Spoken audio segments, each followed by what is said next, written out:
All right, well, I'm Randy Gaskell. I've been with Bear Mountain for going on 8 years now.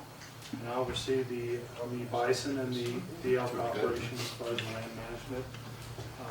What we do with the animals, obviously we try to have these guys as natural as they can possibly be. Give them as much ground as they can range on, so that they're in more or less a wild setting. We do rotate pastures, so we don't overgraze. We're very particular about how we manage them and how we respond around the animals. I probably do things with them that I probably shouldn't, that the owner would just cringe if he knew half the stuff, but we won't tell him that. Calving, pretty much with bison, we let them do their own thing. With cattle, I've run cattle since '82, and it's practice. You go out there in the springtime and you put tags in their ears and stuff. With bison, you don't. They're very aggressive. They're very dangerous animals, and you got to respect them, and they demand respect. So we'll bring them in the fall, and that's when we'll bring the calves in and tag them, identify them, sort of maybe wean them. Depends on what we plan to do with them for the following year. The elk, we would tag the calves on the elk. We can usually get away with that quick enough because the mothers tend to hide those calves. And so it's kind of like an Easter egg hunt. You go out there and try to find a little calf, and you grab it real quick, throw it in the vehicle, and when it squeals, then the mother comes. So you put a tag in the ear, vaccinated, whatever, kick it out the door.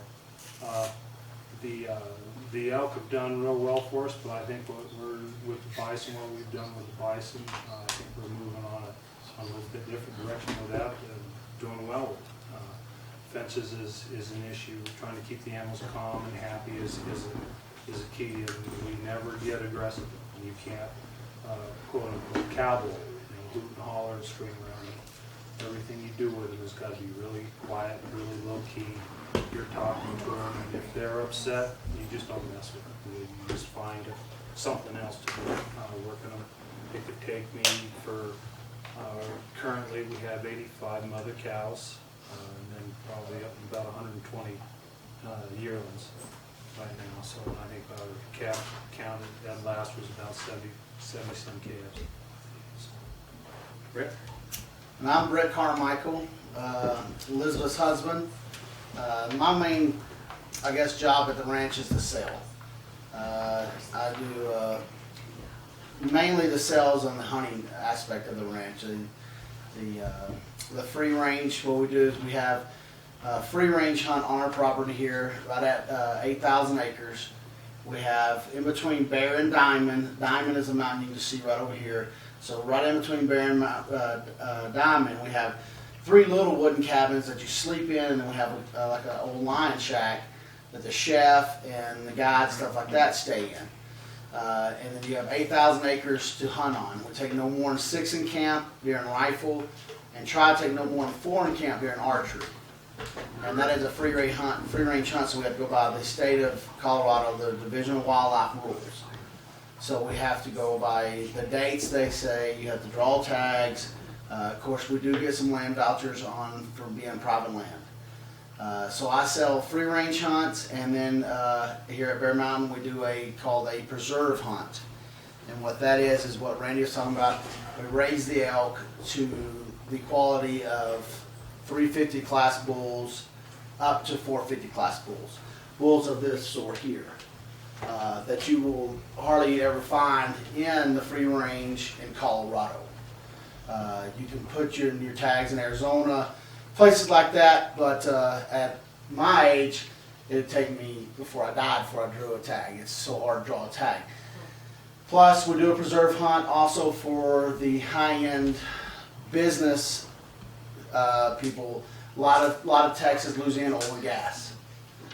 They don't have time to spend 7 days out in the wood.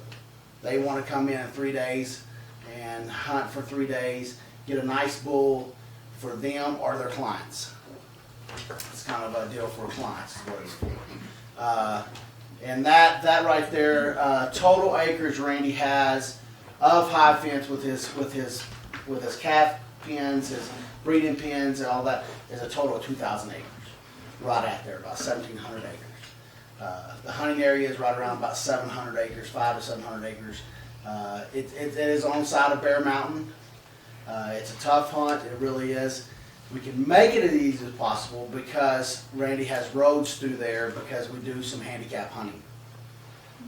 That's really why the owners of Bear Mountain and Randy got together to do a preserve, is to help the people that are not fortunate enough to be able to get out there and hunt elk. Now that we've gone into it together with Randy and I and John and Elizabeth and everybody, we made it now more a hunt where the bulls go in there. Randy does not mess with them at all. They go back to their natural instincts.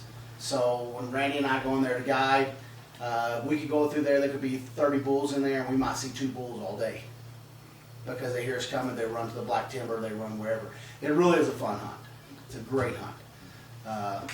Other thing is, we got it for also for kids, because there's no license required.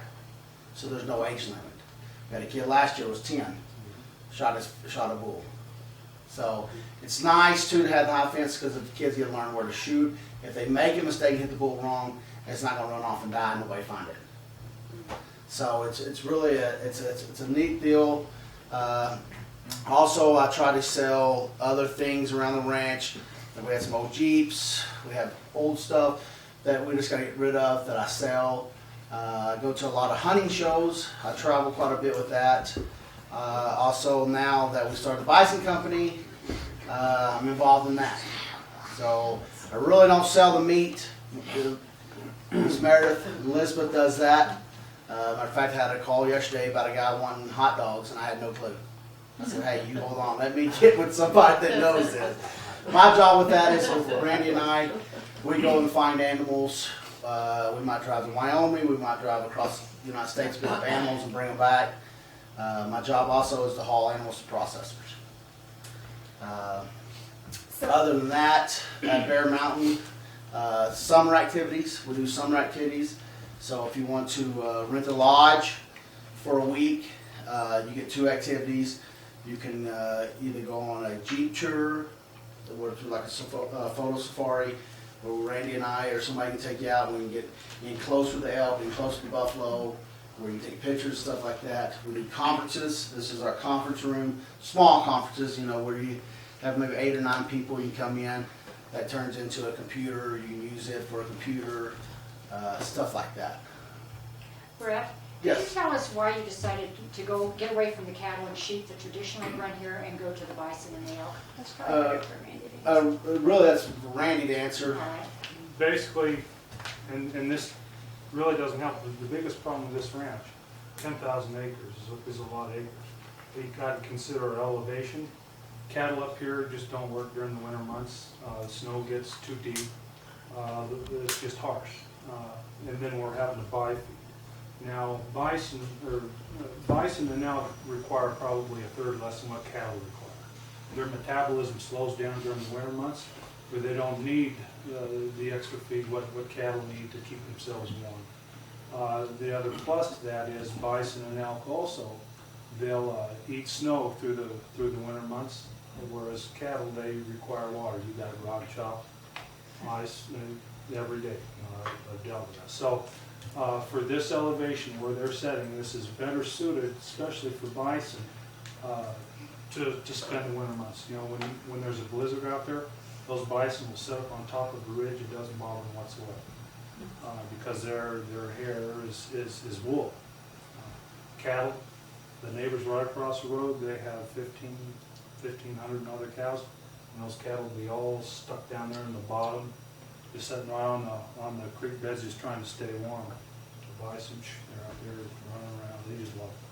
So it's better suited, especially for the winter months. Yeah, this is just not a place to raise animals as far as cattle. When I first got here, we did lease the grass to cattlemen, and it kind of worked. We had issues with cattle getting on the neighbors, or more so the neighbors' cattle getting on us. So we had to erect, obviously, better fences to, one, keep the cattle out, but also keep the bison in. And I feel the bison are a lot easier on the land than what the cattle are. bison they roam a lot more, and they stay out of the riparian area. So they'll tend to go down in to get water, but that's about it. You'll never see them spend their time down there on the creek beds. Any more questions? Is that brucellosis? Is that an issue out here? Or? It's always an issue. Absolutely, but our bison have been tested, and they are vaccinated. So that covers Cattle that are cool. Yeah, I haven't had any problems so far. The biggest problem I only have is if the neighbors decides to put sheep next to us. There's a deal that the sheep carry Babies. cholera fever or I something can't like think that. of it, but I know it's. But it's very contagious to bison.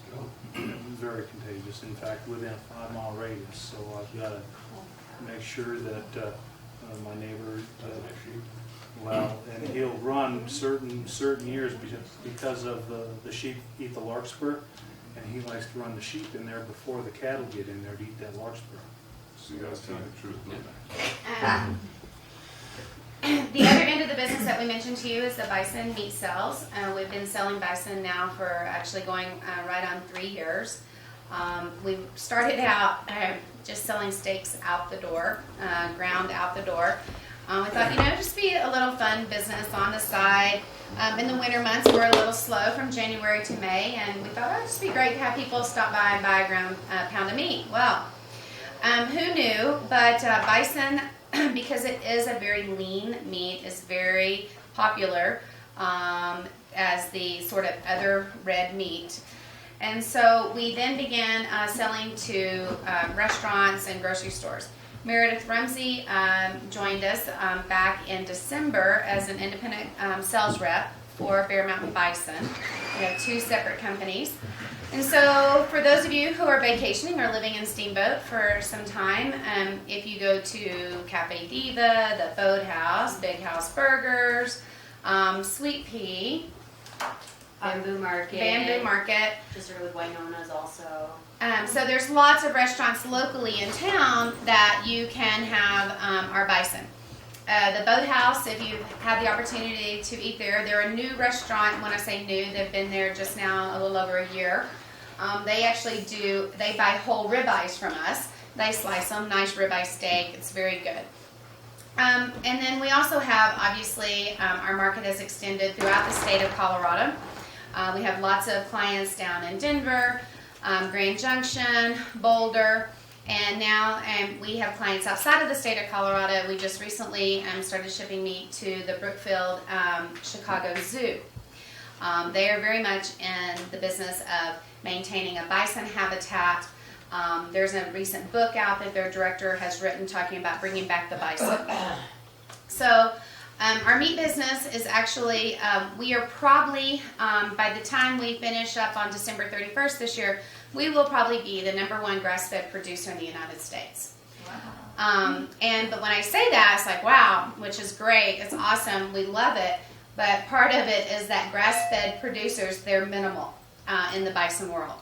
Because the fact is that a grass-fed bison, when you take it in, just as if you took a beef cattle in and you never given them any grain, they're going to be a leaner bison. And so we do yield less amount of meat from a grass-fed bison, but we also yield less fat. We also yield a true bison taste versus a grain taste. And we really believe in that. We really believe in not graining our bison. The largest producer of bison in the United States is Ted Turner. I think by the end of this year he will have right at 50,000 head of bison. He does hold the most. The rest of the world, for all of us that fall underneath, for the most part you'll have grain-fed producers that may have a few thousand head. Grass-fed producers, you will rarely find anyone that has more than 300 head that go through the year through slaughter. So we're excited about where we are. If you're interested in any of the meat when we go back down, you're more than welcome to take a pound with you and give it a try, or you can buy at some of our local markets in Steamboat as well.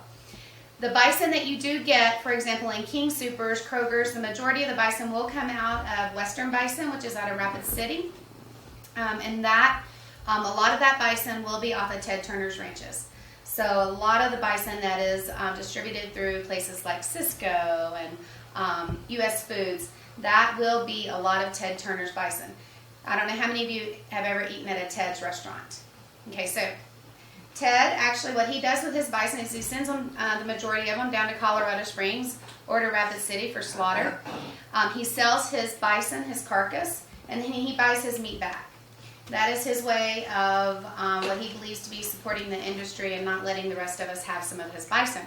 So we are, when you ever eating there, know that you could be having somebody else's bison producer and not just necessarily Ted's, which is kind of actually a really good thing in the sense that if he were only dealing with his bison, it would be less money and things into the industry for us. We are members of the National Bison Association. We are also members of Colorado Elk Breeding Association. We work closely, as I mentioned, we have a conservation easement on the ranch where we can't subdivide. We can't just go out and build another house or anything of that nature without getting prior approval. And so we really do try to maintain Bear Mountain Ranch as it was. Elizabeth, keep us on schedule. Yeah, I need to ask, do you have any questions that you want for Brett or Elizabeth? Yes. Is there any chance that we can see some of the bison? The only thing is with our bison right now, they're way in the back country. Uh-huh. And I don't think we can get to them. If we had more time, then we could probably get to them. And we have a couple of mothers out there right now trying to give birth. That's what Randy's on the phone right now. We got a couple of Calling moms. the mamas? They're just very late. They were young. And they're walking the fence, and we don't want to disturb them. If we disturb one, the whole herd's going to go, and then it's just going to be a mess. So. Unfortunately, and because you are here year-round, you're more than welcome to give us a call in another month or so, because at that time we should be bringing them back around, and you would be able to see them, as well as we get closer down into November, they'll be up closer by the highway.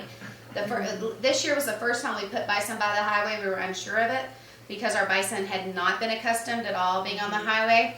The bison did great. The cars, on the other hand, the first day we were in there, went straight, it was just like, wasn't watching, went straight over the fence, and into the pasture. Yeah, up close and personal. So, but you are more than welcome to always give us a call. I brought some cards if you're local, and we would definitely try to get you up so you could take some pictures. How do you actually round them up? Majority of the time it's on foot. Oh. We are You're starting on foot? majority of the time. We do open up gates, so we want them to go from one pasture to the next, and so usually when we talk about pastures, we're talking 800 acres plus. So we would open up a gate to the pasture we're wanting them to go, and then we would try to push them through. In the winter, we can do some haying, so we can, not drop hay in the one pasture and drop it in the other. And just like humans are going to find where their If meal you're on is. foot, isn't that dangerous? We know how to read them. With a bison, you can watch their head movements and see if they're getting angry. We know how to watch their head movements. And if their tail ever comes up in a question mark and there's nothing coming out, then you better watch it. So, just some little secrets that we know being around them, and we know how to watch them, and we know whose baby, we kind of know whose baby's mama, so you don't ever want to get in between them, stuff like that. But really, and honestly, the herd, our herd, we're very fortunate that they're very respectful, and they, like she said, we can open a gate, and we can walk through the gate, and without even whistling or nothing, the majority of the time they're going to follow us, because they trust us. And that's what it is. We haven't put them in a dangerous situation before. They do not like horses. We're trying to work more with horses because now we're moving back from the back countries more. So it just helps us to get out there and get to see them better. Right. But when you bring a horse around, they get real skittish. You can ride a four-wheeler right through them and they ain't gonna do nothing. Our car. Is it true that buffalo can turn on a dime because they? Yes. Buffalo will turn on a dime and they can outrun you on a horse. They will catch you. Yes. Very, very fast. Yes. He mentioned earlier that he asked you to take the baby elk into a vehicle and tag them and then put them out. Right. And I don't know, I've been on a couple ranches and I thought you couldn't even touch the babies because they bury them in the grass. No, they will hide, the elk will hide their babies. Yeah. Okay, and it's pretty interesting when you go out there and try to find them. The mother will try to lead you away. I know. But when you touch that baby and you get it in the truck and you tag it and you put it down and it squeals, that mama's gonna come back and it's gonna start licking it. Oh, she will. She She won't. will. The human Majority of the sense time. is not. We have not had any at all that I know of that the mother just abandoned it. Oh, that's what I thought happened if you touched it. Not with the I've elk. had twins, you know, I've pulled calves, I'd have to, if they have problems calving, Yeah. and they do every now and again. The bison is so much, you know, they're pretty much on their own. But the elk, I've had them have calves, twins, pull both those twins, and it takes them a day or two, but there's this, oh no, that you sprinkle on them, clean them up, and it takes a little while, but pretty soon that mother, she takes them both. She'll take them both back. Correct. Yeah. Yes, ma'am. Do you have any problems with predatory animals on the ranch? Not with the bison as much. Now, we have had in the past with the elk calves and rented calf, of cats getting over the fence, bears, stuff like that, coyotes. But not that I know of on the ranch with the bison at all. No, not At all. There's very few predators, even in Yellowstone, that will really mess with them other than the wolves. If they get a cow off by themselves, and the issue that we're having right now, currently there's one out there wanting to calve, and they want to be completely by themselves. That's when they're most vulnerable, and the elk too. When they go off to have their calves, they want to be as far away from everybody as they possibly can. If they're out there struggling and fighting and are not focused enough to see their environment around them, predators sneak up on them. But especially with bison, really, not in this part of the country yet. Great. Any other Did questions? you take them out on the deck and show them the view? I did.